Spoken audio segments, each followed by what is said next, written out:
Assalamualaikum warahmatullahi wabarakatuh. Kepada semua murid-murid tahun 6 yang saya kasihi, Alhamdulillah, apa khabar semua anak-anak? Cikgu harap semua bersedia untuk mengikuti pelajaran pendidikan Islam pada hari ini. Sebelum tu, saya ucapkan tahniah kepada semua kerana mengikuti video PDPR ini. Walaupun dalam keadaan begini, kita masih lagi dapat teruskan pembelajaran kita. Alhamdulillah. Semoga apa yang kita pelajari hari ini akan mendapat keberkatan daripada Allah Subhanahu Wa Taala, insya-Allah. Okey, hari ini kita akan mula dengan pelajaran akidah. Pelajaran ke-7 unit 1 iaitu sama. Allah bersifat sama. Okey. Ada berapa sifat-sifat Allah yang wajib kita ketahui? Okey, kita wajib ketahui 20 sifat-sifat Allah. Salah satu dia ialah sifat sama. Okey, kamu tengok muka surat 69 dalam buku teks kamu. Okey, perhatikan dan fikirkan gambar yang ada di dalam buku kamu. Okey, gambar yang pertama ialah gambar seorang murid duduk di stesen bas dan dia sedang buat apa tu? Okey, dia sedang ucap subhanallah, subhanallah, subhanallah di dalam hati. Okey. Dia sebut dalam hati. Siapa yang dengar dia duk sebut dalam hati dia? Kalau kita ada dekat tu, kita dengar tak?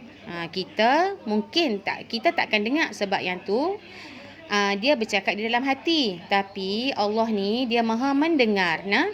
Okey. Cuba tengok pula gambar yang kedua. Gambar yang kedua, mari kita baca surah Al-Baqarah bersama-sama. Yang ni murid-murid ataupun kawan-kawan kamu sedang bertadarus bersama dengan ustaz. Duk baca Al-Quran. Jadi Allah dengar. Sama ada kita baca perlahan, kita baca dalam hati, kita baca kuat. Semua Allah akan dengar. Okey. Gambar yang ketiga pula. Gambar ada 3 orang murid, ada 2 orang sedang berbisik-bisik dan seorang lagi tu ada di hadapan. Jadi agak-agak kamu, murid yang duduk di depan tu, dia tahu tak apa yang kawan dia cakap. Cuma dia dapat agak je lah kata. Mungkin kawan-kawan ni duk kata dekat dia kan. Tengok budak tu kata apa. Dia bisik kat kawan dia. Jangan kawan dengan dia. Kita bisik pun Allah tetap dengar apa yang kita bisik. Okey. Yang gambar yang keempat. Yang tu ada seorang budak tu, dia tengah duduk buat apa tu? Solat. Pukul 5 pagi. Dia bangun solat. Okey. Dia tengah doa, ya Allah, ampunkan segala dosaku. Ni dia tengah duk bercakap dengan Allah. Tapi kita mungkin tak akan dengar kalau dia baca doa tu dia sebut dalam hati. Tapi Allah sentiasa mendengar doa-doa hamba dia. Jadi daripada muka surat ni, yang kamu kena tahu bahawa Allah ni Maha mendengar. Allah ni bersifat sama. Allah ni mendengar. Sama ada kita cakap dalam hati, kita cakap kuat, kita cakap perlahan, semuanya Allah akan dengar. Okey. Okey, sekarang mari kita ke muka surat 70. Okey, fahami dan amalkan. Kita akan baca sama-sama petikan ni. Okey, ni perbualan antara Ammar dengan ibu dia. Okey.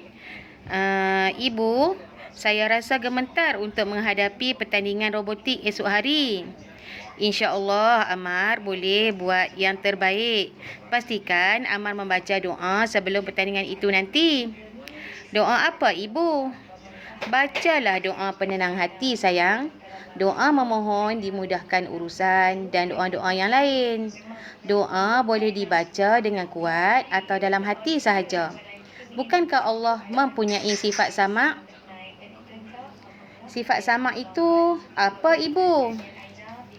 Allah bersifat sama bermaksud Allah Maha mendengar setiap sesuatu, sama ada bunyi yang kuat atau bunyi yang sangat perlahan seperti bisikan hati manusia. Pendengaran Allah berbeza daripada pendengaran makhluknya kerana Allah tidak memerlukan deria pendengaran dan pendengaran Allah itu tidak terbatas. Subhanallah, hebatnya Allah. Kita wajib beriman dengan sifat sama Allah.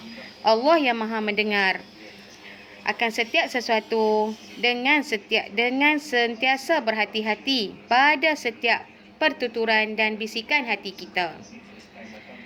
Okey, jadi daripada petikan ni kita dapat tahu bahawa Allah tu bersifat sama. Apa dia Allah tu bersifat sama?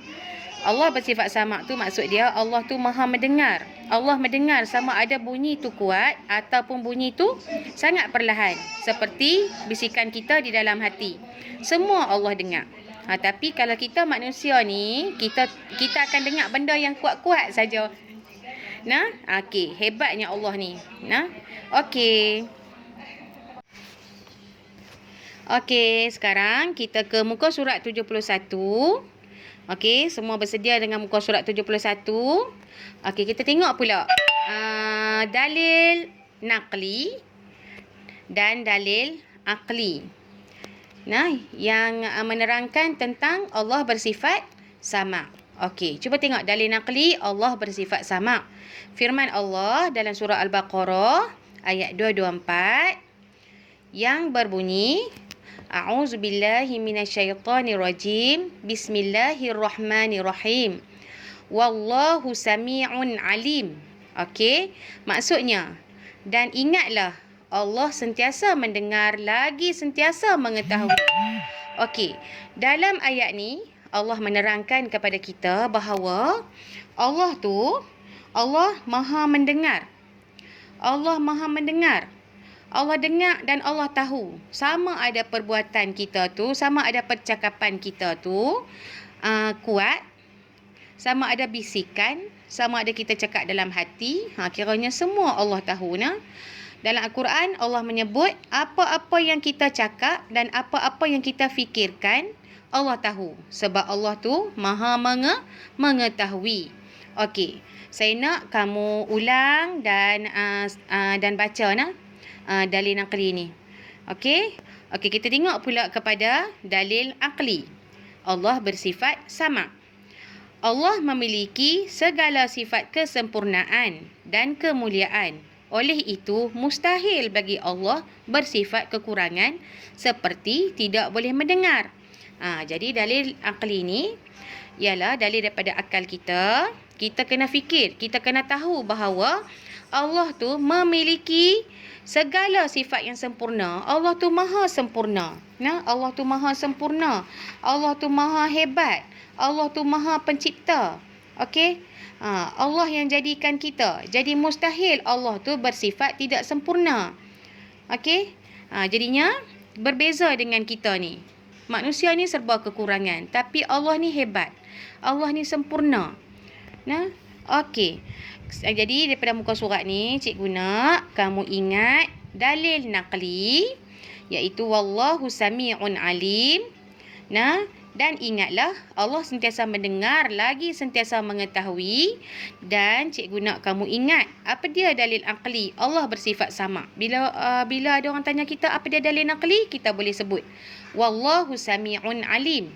Dan bila orang tanya kita pula sebab apa kita kata Allah tu Maha mendengar, sebab apa Allah tu bersifat sama, kita boleh jawab Allah tu memiliki segala sifat kesempurnaan dan kemuliaan. Allah mustahil Allah tu bersifat kekurangan. Okey, sekarang mari kita ke muka surat 72. Fahami dan hayati kesan meyakini Allah bersifat sama. Okey, tadi kita dah belajar dah. Apa dia Allah bersifat sama, dalil naqli dan dalil aqli. Sekarang mari pula kita tengok apa dia kesan meyakini Allah bersifat sama.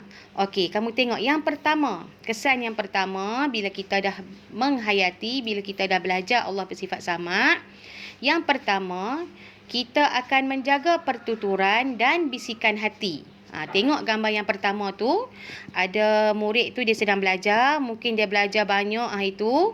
Jadi dia nak mungut. Tapi dia kata apa? Astaghfirullah. Cikgu pesan jangan merungut walaupun dalam hati.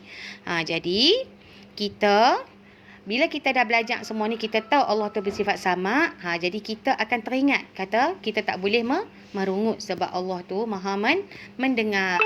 Okey, tengok pula gambar yang kedua. Gambar yang kedua, sentiasa berdoa memohon pertolongan Allah. Kita ni kena sentiasa berdoa. Berdoa minta Allah ampun dosa kita, doa bagi Allah bantu kita doa bagi Allah bagi hidayah dekat kita. Sebab Allah ni sentiasa mendengar apa yang kita minta. Tengok dalam gambar tu. Ya Allah, mudahkanlah segala urusanku. Tengok budak tu duduk berdoa. Jadi, kita kena ingat bahawa Allah tu sentiasa mendengar rintihan keluhan hati kita. Okey, gambar yang ketiga. Ada kawan kamu sedang belajar membaca Quran dengan ayah dia. Okey, jadi kesan dia di sini apa dia? Bila kita mengetahui Allah tu bersifat sama, kita akan menjadikan bacaan Al-Quran dan zikir sebagai amalan kita. Sama dengan kamu. Kamu kena sentiasa baca Al-Quran. Jangan tak baca Al-Quran. Hari-hari kita kena baca Al-Quran. Setiap kali lepas solat 5 waktu, kita kena ambil sikit masa untuk kita baca Al-Quran. Okey, tengok gambar yang keempat. Apa dia kesan dia bila kita meyakini Allah bersifat sama? Kita akan menjauhi maksiat lidah seperti mengeluarkan perkataan yang kotor dan kesat serta mengumpat. Cuba tengok gambar dalam tu. Nampak kawan lalu kat belakang? Kita bisik. Dia kan? Jadi, bila kita tahu Allah tu bersifat sama, kita akan jauhkan diri kita daripada kita buat maksiat. Maksiat ni ada maksiat lidah, maksiat perbuatan kita. Jadi maksiat lidah ni kita kena jagalah lidah kita daripada kita kata perkataan yang tak elok, perkataan yang tak baik. Okey? Okey, tengok pula yang gambar yang kelima. Ada gambar satu keluarga tu duduk selfie. Dia kata apa tu? Alhamdulillah, kami hidup bahagia. Jadi, bila kita amalkan apa yang Allah suruh, kita ingat, kita yakin bahawa Allah tu bersifat sama, kita akan jaga hati kita akan jaga tingkah laku kita akan jaga segala pertuturan kita. Jadi hidup kita akan diberkati oleh Allah. Jadi kita semua orang nak Allah ni berkati hidup kita. Jadi kita kena buat apa yang Allah suruh dan kita kena tinggal apa yang Allah larang. Okey, jadi rumusan di sini, apa yang kita belajar hari ini ialah kita mestilah sentiasa membuktikan keimanan kepada Allah yang Maha mendengar dan sentiasa menjaga pertuturan kita dan bisikan hati kita. Okey, jadi saya nak apa yang kamu belajar hari ini, kamu akan ingat balik yang kita belajar mula-mula tadi ni, Allah bersifat sama. Okey, jadi di sini cikgu ada sediakan tugasan untuk awak. Saya harap awak dapat baca dan buat tugasan tu di dalam buku latihan pendidikan Islam. Okey, sampai berjumpa lagi. Sekian. Wassalamualaikum warahmatullahi wabarakatuh.